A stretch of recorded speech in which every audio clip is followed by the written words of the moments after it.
Good afternoon. This is an abbreviated midday news package. I'm Shane Masters. The police have released the names of the 4 people who died in Sunday's crash along the Braco Main Road in Trelawny.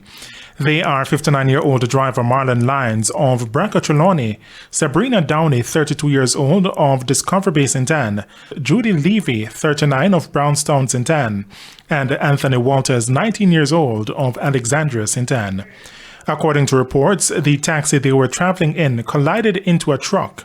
The now deceased driver was reportedly speeding. It's understood the passengers were being transported to work.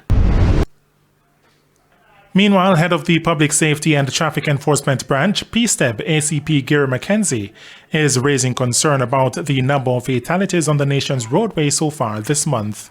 The latest data shows that there have been 8 fatalities since last Thursday, bringing the total number of people who've died in crashes since the start of the year to 231. We have lost over 200 persons so far in road crashes, and this is 200 persons too much. We really need to slow down. We really need to think about what we are doing, and we need to significantly reduce the rate at which we die on our roads. The Jamaica Public Service Company is expressing optimism that it will meet the August 12 timeline for the full restoration of electricity to customers without power since the passage of Hurricane Beryl. The Light and Power Company says its crews will continue working this week to ensure this is done. Director of Corporate Communications at JPS, Winsome Callum, says work should be completed in about 6 parishes today. So we're putting everything we have into it. We're pulling all the resources together, pulling out all the stops, and we are very optimistic that we will meet our August 12 deadline. Police Commissioner Dr. Kevin Blake says he welcomes the reduction in major crime in the Westmoreland Police Division. The division has previously been plagued with murders and gun violence linked primarily to lottery scamming and feuding gangs. While acknowledging there's lots more work to be done, Dr. Blake says he's encouraged by the progress being made by the police. There is a lot more that we will do and we will end this year with an even bigger reduction than we are seeing now. And this is a commitment that I'm making as your Commissioner of Police because of the confidence I have in the command of the Westmoreland Division and also the Era 1 era.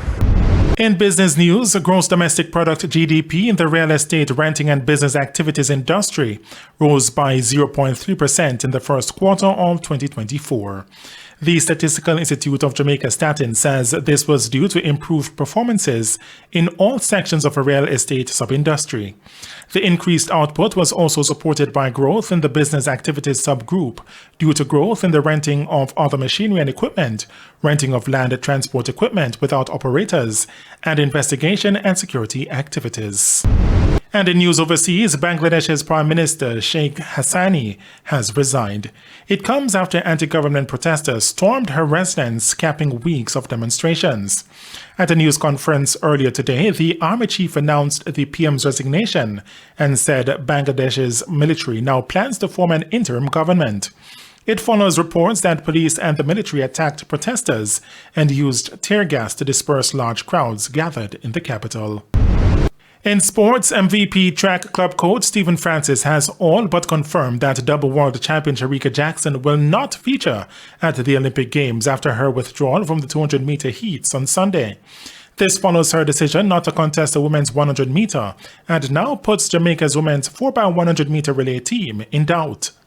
Well, she just could not run at the speed she needed to run confidently. I think she's going to spend the next couple of weeks trying to get it properly healed, and then we'll have to see.